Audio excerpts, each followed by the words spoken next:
ছাত্র শিবিরকে একটা ধন্যবাদ জানাতে হয়। যখন আমরা গাড়ির পিছনে দৌড়াচ্ছি তখন ছাত্র শিবির দেশের পিছনে দৌড়াচ্ছে। আমার পিছনে দৌড়ানো বন্ধ করতে হবে। আমাদের গাড়ির পিছনে দৌড়িয়ে লাভ হবে না। আমাদের পার্শ্ববর্তী একটা রাষ্ট্রে তারা পেয়েছে জুলাই থেকে তৈরি হওয়া বালেন্দ্র শাহ। সে এসেই প্রথম প্রাইভেট স্কুলগুলো বন্ধ করে দিয়ে একটা যুগান্তকারী সিদ্ধান্ত নিয়ে বলল, সরকারের আমি মন্ত্রী, আমার সন্তানও এই সরকারি স্কুলে পড়তে হবে বাধ্য। আমার শিক্ষামন্ত্রী, নকল করা যাবে না, পড়তে হবে।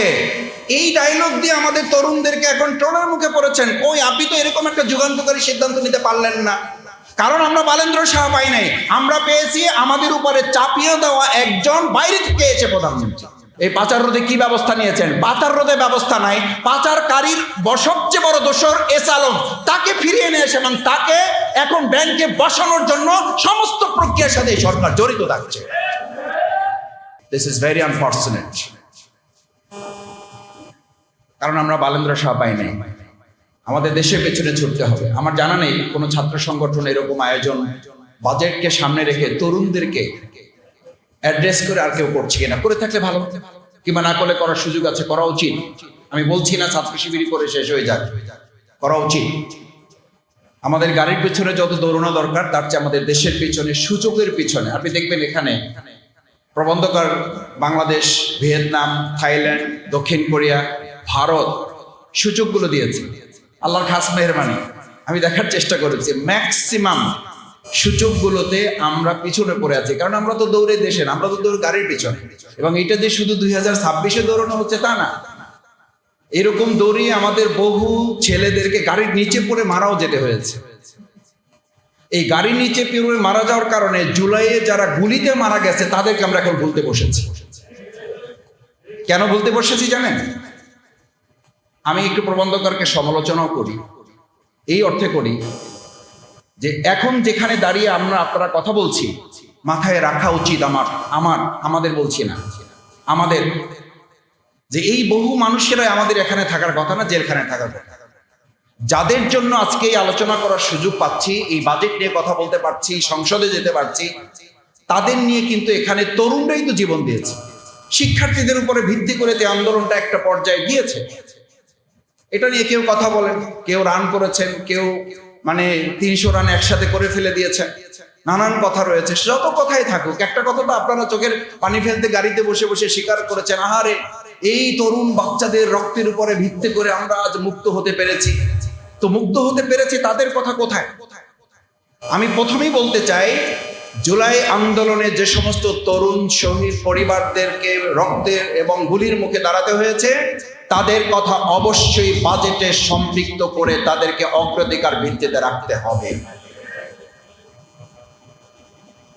আপনি কোথায় আলোচনা করছেন? আপনি কি জানেন যে এখন আবু সাইদকে বলা হচ্ছে সে এডিক্টেড ছিল এবং সে আরো অনেক কিছু ছিল। এই কথা যারা বলে তারা এখন আমাদের চোখের সামনে, তারা বাইরে, তাদেরকে গ্রেপ্তার করা হয় না, তাদেরকে গ্রেপ্তার করতে হবে। না হলে আপনি নিশ্চিত থাকেন আপনাকেও কালকে গ্রেপ্তারের জন্য, আপনি জুলাই যোদ্ধা পরিচয় দেবেন, জুলাই কার্ড দেখাবেন, আপনাকে গ্রেপ্তারের জন্য ব্যবস্থা করা হবে।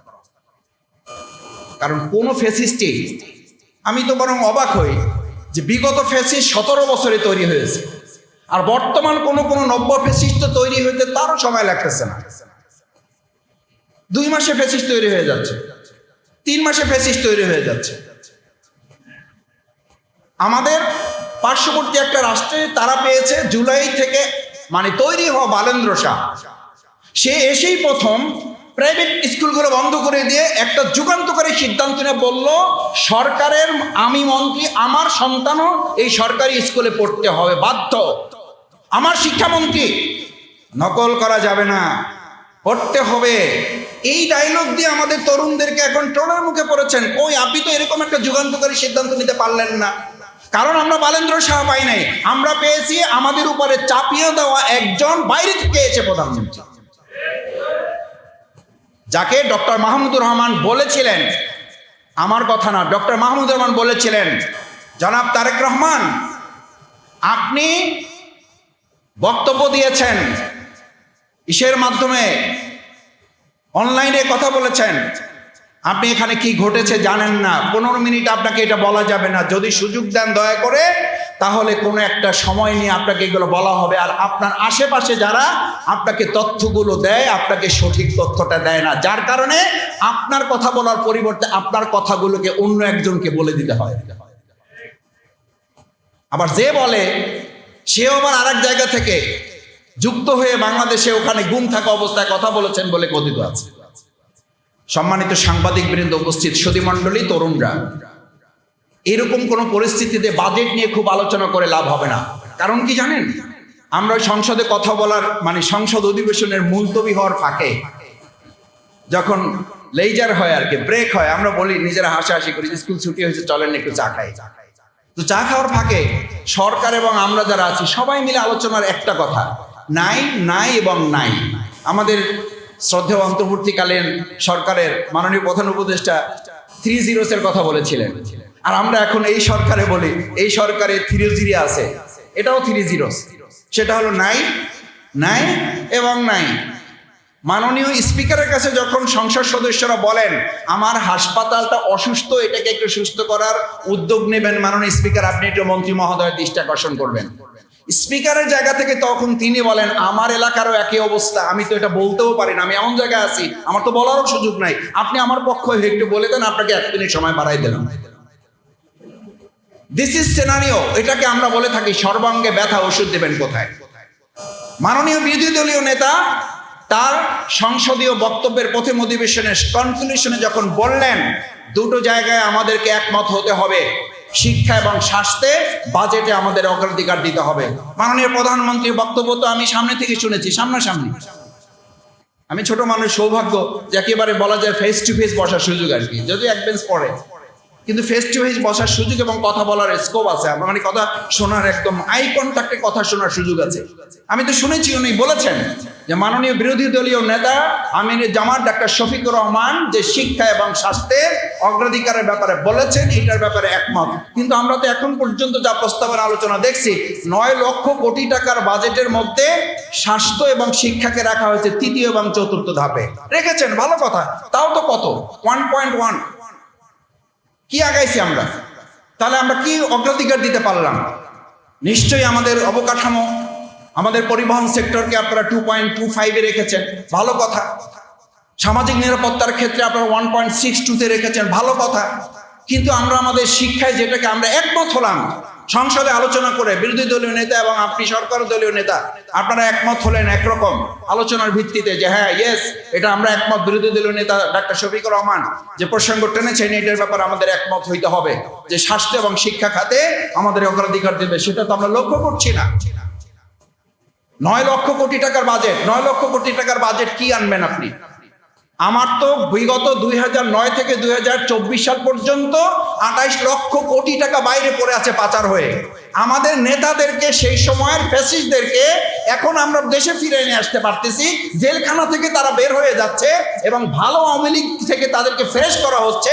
কিন্তু এই 28 লক্ষ কোটি টাকা যেটা এখনকার সর্বোচ্চ বাজেটের 3 গুণ, সেই 28 লক্ষ কোটি টাকা ফিরিয়ে আনার কি উদ্যোগ সরকার নিয়েছে সেটা এখনকার সমাজ জানতে চায়, এই তরুণ প্রজন্ম জানতে চায়। আপনি 9 লক্ষ কোটি টাকার উপরে যে বাজেট নির্ধারণ করেছেন, 28 লক্ষ কোটি টাকা তো আমার দেশ থেকে বাইরে পাচার হয়ে আছে। সংসদে তো আমরা জানতে চেয়েছিলাম এই পাচার রোধে কি ব্যবস্থা নিয়েছেন। পাচার রোধে ব্যবস্থা নাই, পাচারকারীর সবচেয়ে বড় দোষর এস আলম, তাকে ফিরিয়ে নিয়ে এসে এবং তাকে এখন ব্যাংকে বসানোর জন্য সমস্ত প্রক্রিয়ার সাথে সরকার জড়িত থাকছে। This is very unfortunate. কারণ আমরা বালেন্দ্র শাহ পাই নাই, আমাদের এই গণ অভ্যুত্থান থেকে তৈরি হওয়া নেতাদেরকে আমরা বসাতে পারি নাই। সুতরাং খুব বেশি আশা করে লাভ হবে না। কেন লাভ হবে না এটা আমার কথা না, এটা ওনাদেরই কথা। আমাদের শিক্ষায় আমরা তো শেষ হয়ে গেছি। শেষ হয়ে গেছি কেন? শেষ হয়ে গেছি এই অর্থে, আমার এক শিক্ষক ছিলেন, উনি বলতেন, পিএইচডি সুপারভাইজার ছিলেন, তো বলতেন আমাদের শিক্ষা সম্পর্কে যদি ধারণা নিতে চাও তাহলে এই ছোট 3টা লাইনেই যথেষ্ট। আমি বললাম এটা কি লাইন না গল্প? বলছি এটা অনুগল্প। শিক্ষক রাত্রিবেলা প্রাইভেট পড়াচ্ছে, ছাত্রকে বলছে বাইরে গিয়ে দেখো যে এখন কি অবস্থা, রাত না দিন। তো সে বাইরে গিয়ে ছাত্রের অবস্থা বুঝেন আর কি, বাইরে গিয়ে বলছে যে স্যার বাইরে এত অন্ধকার, রাত না দিন কিছুই বোঝা যাচ্ছে না। শিক্ষক আবার ওই মাপের, আলোচনার জন্য বলছি, শিক্ষক আবার ওই মাপের। শিক্ষক বলতেছে বোকা নাকি, এটা হেরিকেন নিয়ে তো যাইতে পারতো তোমরা, হেরিকেন নিয়ে নেকে গেলে তাহলে দেখে বোঝা যাবে এটা রাত না দিন। আর ছাত্র বলতেছে এত অন্ধকার, রাত না দিন কিছুই বোঝা যাচ্ছে না। আপনি আমাদের শিক্ষা বাজেটে কোন প্রসঙ্গে আলোচনা করবেন? আমাদেরকে সন্তানদেরকে ড্রেস, জুতা, ব্যাগ দেওয়া হচ্ছে। আমি ছোট সময় আর একটা গল্পের কথা বলি। আমাদের শিক্ষক বলছিলেন রুটি নেবা না চাবি নেবা? তা আমরা বলছিলাম আমাদের রুটি দরকার, ক্ষুধা আছে। আমাদের তো ক্ষুধা, আমাদের রুটি দরকার, তা আমরা তো রুটি চাই। বলছি যে না, রুটি না, চাবি নিতে হবে। চাবি দিয়ে কি করবেন? বলছে চাবিটা পেলে পুরো রুটির দোকানটা পেয়ে যাবা। ওটা তো সময় সাপেক্ষ ব্যাপার, পরিশ্রমের ব্যাপার, চাবি নিতে হবে, তালা খুলতে হবে, পাওয়া যাবে যাবে না। আমরা বাংলাদেশের মানুষ নগদে বিশ্বাসী, নগদ যা পাওয়া হাত পেতে নাও, রুটি পেয়েছি ওইটা নিয়ে চলে গেলাম। আমাদেরকে এখন আমাদের সন্তানদেরকে, যেখানে আমি আমার উপজেলার কথা বলি, যেখানে আমার প্রায় কয়েক শত শিক্ষকের অভাব প্রাইমারি, হাই স্কুল, কলেজগুলোতে, সেখানে আমার সন্তানদেরকে শিক্ষক না দিয়ে, শিক্ষার মান না দিয়ে তাদেরকে আপনি ব্যাগ দিচ্ছেন। এই ব্যাগ, জুতা এবং তাদের ফিডিং যে মিল দেওয়া হচ্ছে, মূলত এটার মধ্যে দিয়ে দলীয় কর্মীদের কোথাও কোথাও পুনর্বাসন করা ছাড়া ব্যক্তিগতভাবে আমি মনে করি এটার কোনো মূল্যায়ন হবে না। কেন হবে না জানেন? ওই আলোচনা সংসদের সুযোগ থাকলে করব। ওখানে তো স্পিকার তাও মানে কিছু সময় দেয়, এখানে স্পিকার অলরেডি সিলেট দিয়ে দিচ্ছে, শেষ করতে হবে। সেই জন্য আমাদের এই ফিডিং মিল, আমাদের মিড ডে মিল, আমাদের স্কুল ড্রেস, এগুলো দরকার আছে, আমি বলছি না। কিন্তু এগুলোকে যদি আপনি বাস্তবায়ন করতে চান, তাহলে আপনার তো ঘোস্ট স্টুডেন্ট। এটার জন্য কি হচ্ছে, আমি স্কুলে কিছু মানে জনপ্রতিনিধি হিসাবে না, সেবক হিসেবে যাওয়ার সুযোগ হয়েছে। গিয়ে আমি দেখলাম যে ঘোস্ট স্টুডেন্ট, তাদের কি দেখানো হচ্ছে, মানে কাল্পনিক শিক্ষার্থী তৈরি করা হচ্ছে। ওই যে রুটি পাওয়ার জন্য, কলা পাওয়ার জন্য, ব্যাগ পাওয়ার জন্য এখনই শুরু হয়ে গেছে। এরপরে আপনি সেখানে কি আমাদের পক্ষ থেকে আমরা সেই জায়গায় ডিসেবিলিটি ইনক্লুশন, আমাদের প্রতিবন্ধী যাদেরকে অন্তর্ভুক্ত করার কথা, তাদেরকে আমরা করতে পারছি আমাদের শিক্ষা বাজেটে? সেই বাজেটে কতখানি তাদেরকে অগ্রাধিকার দেওয়া হচ্ছে? এরপর যদি আমরা আলোচনা করি লার্নিং আউটকামটা কি, আমাদের শিক্ষা বাজেটে যেটা নির্ধারণ করা হয়েছে, লার্নিং আউটকামটা আমাদের বলা হয়ে থাকে যে আমরা 73 ফেরকার মধ্যে আছি। হাদিসে বলা আছে, আমি হাদিসটাকে এই জন্য সামনে রাখছি, যে আকীদায় তো আমরা 73 ফেরকার মধ্যে আছি, এক ফেরকা বাদ দিয়ে, বাকি 72 ফেরকা বাদ দিয়ে এক ফেরকা জান্নাতে যাবে। আর আমাদের জাতিগত বিভেদ আপনি দূর করবেন কিভাবে? আমাদেরকে তো কাকড়া জাতিকে পরিণত করে রাখা হয়েছে। মাওলানা দেলোয়ার হোসেন সাইদি রহমাহুল্লাহ বলতেন, আমরা কাকড়ার জাতি থেকে কখনো ইলিশের জাতিতে পরিণত হতে পারলাম না। কাকড়ার জাতি কেন? আমাদের শিক্ষা ব্যবস্থাকে 13টা ধারায় রূপান্তরিত করে রাখা হয়েছে। 13টা ধারা, এই 13 ধারাকে এক ধারায় কখন নিয়ে আসবেন? এটা নিয়ে আসতে সরকার বলবে আমাদের সময় শেষ, আর একবার ভোট দেন আমাদেরকে। এই আর একবার ভোট দেওয়ার জন্য প্রস্তুতি নেন, তারপর বাজেট নিয়ে আলোচনা করেন। কারণ এই 13 ধারাকে আপনি এক ধারায় কবে নিয়ে আসতে পারবেন? না নিয়ে আসা পর্যন্ত লার্নিং আউটকামে আপনি যেতে পারবেন না। টিচার কোয়ালিটির ব্যাপারে পরিষ্কার বক্তব্য আছে। সর্ষে যদি ক্ষেত খায়, তাহলে ক্ষেত রক্ষা করবে কে? এই ক্ষেত রক্ষা করার কেউ নাই। সর্ষে তো ক্ষেত খাচ্ছে, ক্ষেত তো আমাদের শস্য রক্ষা করতে পারছে না। সেই জায়গাটা আমরা ট্রান্সপারেন্ট প্রকিউরমেন্ট, যে জায়গাটা আমরা বলি, স্বচ্ছ ক্রয় ক্ষমতা আমাদের নাই। সেই ক্রয় ক্ষমতা না থাকার কারণে আপনি যদি এখন প্রযুক্তিগত শিক্ষার কথা বলেন, তাহলে আমাদের সব জায়গায় দেখবেন ভ্যাট কমানো হবে। আমরা হয়তো জানি না, আমাদের মোবাইল, ট্যাব, ল্যাপটপ, এই যে মানে যে প্রযুক্তিগুলো আছে, এই প্রযুক্তিগুলোতে আমরা ভ্যাট কমাতে পারবো না।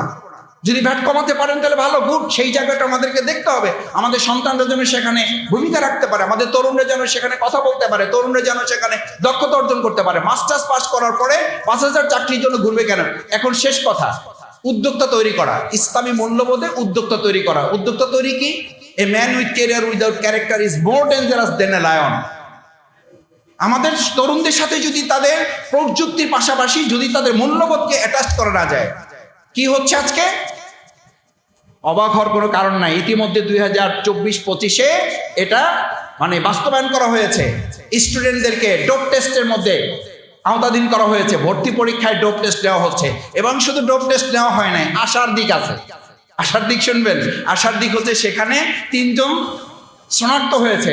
আরো আশার দিক শুনবেন, সেই 3 জনের মধ্যে একজন ছাত্রীও আছে। আরো আশার দিক শুনবেন, আহসানিয়া মিশন যেখানে মাদক নিরাময় কেন্দ্র, সেখানে 432 জন ভর্তি। সেই 432 জনের মধ্যে 47 জন হচ্ছে নারী। এবং আমাদের একটা গবেষণায় দেখা গেছে 47.5% বা প্রায় 48-এর কাছাকাছি যারা নিহত হয়েছে, এই আত্মহত্যা করেছে, এই আত্মহত্যার মধ্যে মাদকাসক্তি সম্পর্কে ওনাদেরই জনাব শামসুর রহমানের সে বহু আগের কবির বক্তব্য ছিল, লেখা ছিল, আমাদের প্রত্যেকটা বিদ্যালয়ের মাঠ এক একটা মাদকের হাট। মাদক নিয়ন্ত্রণ করবেন কিভাবে? মাদক নিয়ন্ত্রণ করতে না পারলে তরুণদেরকে আপনি শিক্ষা দিবেন, শিক্ষা দিচ্ছেন আমরা সবাই জানি যে মাদকের এখন বিদ্যালয়গুলো, মাঠগুলো এক একটা মাদকের হাটে পরিণত করে রাখা হয়েছে এবং সেখানে বলা হচ্ছে দেয়াল দিয়ে এটাকে সিকিউর করতে হবে। সম্মানিত উপস্থিতি, সাংবাদিক বন্ধুগণ, বাজেটের তরুণ ভাবনার শেষ অংশে আমি এইটুকু অনুরোধ করতে চাই, সরকারকে আহ্বান জানাতে চাই, আসেন, মনে আছে তেলের লাইন বন্ধ করার জন্য বিরোধী দলীয় নেতা একটা প্রস্তাবনা দিয়েছিলেন, সেই প্রস্তাবনা আলোচনা করতে রাজি হচ্ছিলেন না, প্রথম দিকে রাজিই হন নাই, বলছে যে এটা ঠিক হয়ে যাবে, এটা আর্টিফিশিয়াল। আমরা বলেছিলাম এটা আর্টিফিশিয়াল যদি হয় সেটাও আলোচনা হয়ে ঠিক হওয়া উচিত। আলোচনা হয়েছে, ঠিক হয়েছে, একটা কমিটি হয়েছে, একটা লিয়াজু হয়েছে। লিয়াজু কমিটি করার পরে দেশের মানুষের মধ্যে আস্থা তৈরি হয়েছে যে সরকার এবং বিরোধী দল মিলে যখন কোনো কাজ করে তখন এটা বন্ধ হয়েছে এবং তার 2-3 দিন পর থেকে দেখা গেছে এই সমস্যাটার সমাধান বের হয়ে আসছে। আমি যেটা বলছি সবশেষ, এই বাজেট নিয়ে যেটা আপনারা উপস্থাপন করবেন 2/3 মেজরিটি দিয়ে যেন আল্লাহর রাস্তে আপনারা ঘাড়ের উপরে চাপিয়ে দিয়ে বাজেট পাশ করার মানসিকতা নিয়ে সংসদে যাবেন না। আলোচনার ভিত্তিতে দেশ এবং জাতির কল্যাণে তরুণদের, বিশেষ করে 2024-এর জুলাই আগস্টের গণ অভ্যুত্থানের মধ্য দিয়ে যে নতুন বাংলাদেশ বিনির্মাণের কথা ছিল, সেই নতুন বাংলাদেশ বিনির্মাণে আমাদের আগামী দিনের বাজেট হবে একটা মানবিক বাংলাদেশের বাজেট। সেই বাজেট হবে আমরা সূচকের দিকে এগিয়ে যাব, গাড়ির দিকে এগিয়ে যাব না, আমরা এগিয়ে যাব আমাদের সুন্দর বাংলাদেশ বিনির্মাণের দিকে। সেই প্রত্যাশা ব্যক্ত করে আবারও ছাত্র শিবিরকে ধন্যবাদ জানিয়ে আমার কথা শেষ করছি। আল্লাহ হাফেজ, আসসালামু আলাইকুম।